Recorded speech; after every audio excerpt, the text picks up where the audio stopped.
so the first one which is kita dah try tadi benda ni.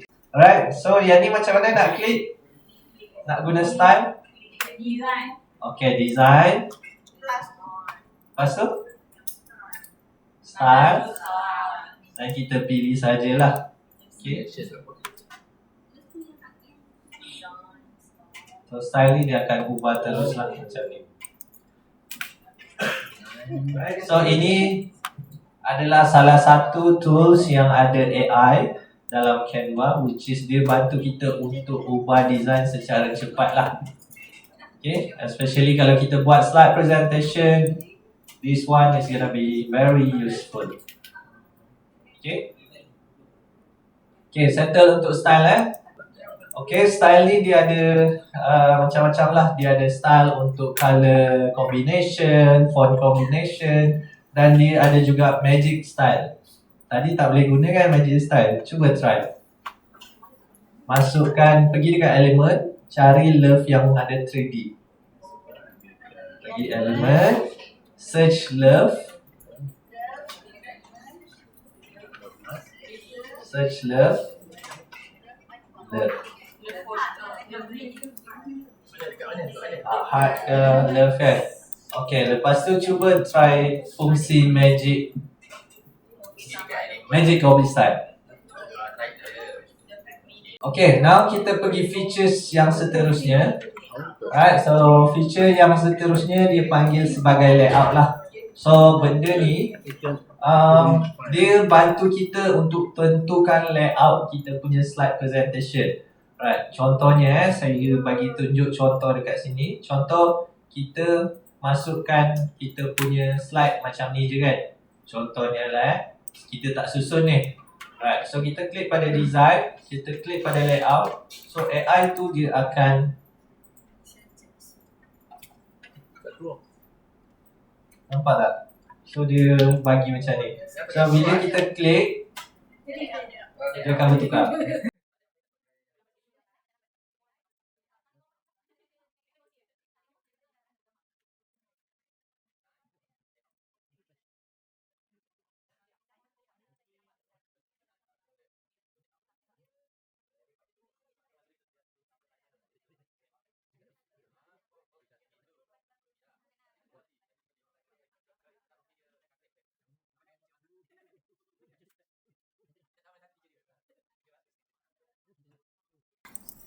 Magic Translate ni contoh lah kan.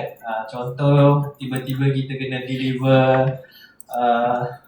something yang bukan bahasa kita ke kan, dalam bentuk tu ke. Alright, so macam mana nak buat Magic Translate ni?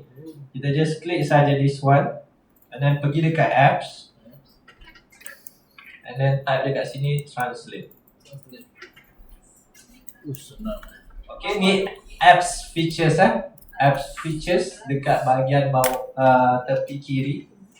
Alright, dan cari yang hitam putih ni, translate ni.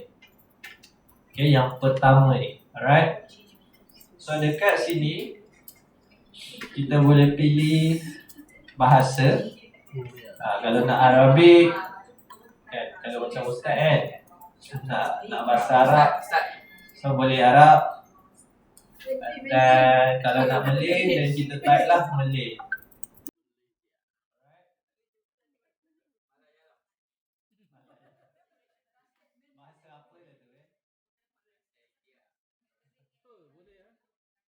Alright, so kita boleh pilih dekat sini apply to pages, sama ada current pages saja ataupun few pages kita boleh tukar. Terjemahan ajaib. Dia boleh pada image boleh tak? Apa dia? Pada image. Nak Translate. tak boleh. Kita kena grab dahulu daripada image tu.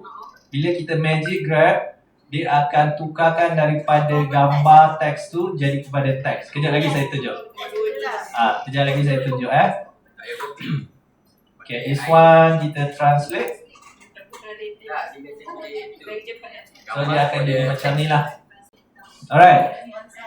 Yang ni tuan-tuan dan puan-puan, selain daripada kita translate dia, kita boleh juga menggunakan Magic Write ni untuk contohnya nak rewrite, nak make it shorten, nak tukar voice dia ataupun nak wujudkan voice over. Kita klik dekat sini. Alright, klik pada text tu and then klik pada Magic Write, Generate AI Voice. Kalau change voice tu kita tukar dia punya gaya bahasa storytelling ataupun writing kita lah. Betul untuk pemula Canva. Betul. Dia tapi kalau English okey. Kalau bahasa dia kurang sikit. Kita pergi dekat Magic Animate. Alright, pergi page nombor 10. Klik pada slide presentation yang ada dekat sebelah kanan kita. Sebelah kanan kita. Okay, Canva Magic Animate. And then view template. Open in editor. So kita akan dapat satu full slide presentation yang lengkap lah. Slide ni kan dia very static kan. Okay, so dekat sini saya nak kongsikan macam mana kita nak make it animate, bagi dia lebih interaktif dan dia bergerak. Okay, the first one is actually kita klik pada animate dan kita boleh gunakan Magic Animate. Yang ni kalau kita malas. Okay, kalau kita malas, kita klik saja Magic Animate. Dia akan, AI ni akan automatically akan tambah everything dekat. So once kita klik, kita ada few option lah dekat sini. Ada professional, ada bold dan ada macam-macam lah. Ada digital, large and minimal. Right? So contohnya kita nak pilih yang professional. Alright, so kita klik, dia akan automatically akan tambah transition untuk kita dan juga dia akan tambah animation dekat sini. Right, so bila kita full screen, right, bila kita full screen, so kita next pages, dia akan bergerak lah. Kalau kita download, klik share. Alright, klik pada share, download dan kita boleh save as a PDF. Ataupun kalau if let's say masih lagi okay, selain daripada Magic Animate tadi, tuan-tuan dan puan, ada few lagi animation yang adalah dekat sini. So kalau if let's say background ni, kalau tadi kita tak boleh guna remove background apa semua tu kan, sekarang dah boleh guna dah, just one click saja remove background. So Magic background ni untuk apa?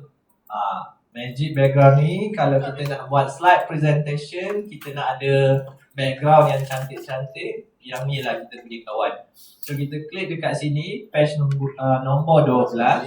Alright, klik pada Magic BG and then kita boleh prompt apa yang kita nak. Okay, contohnya kita nak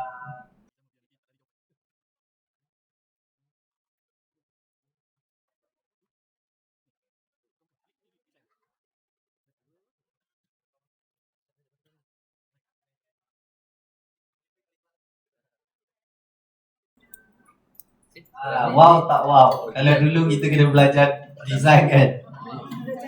Sekarang ni kita belajar type je.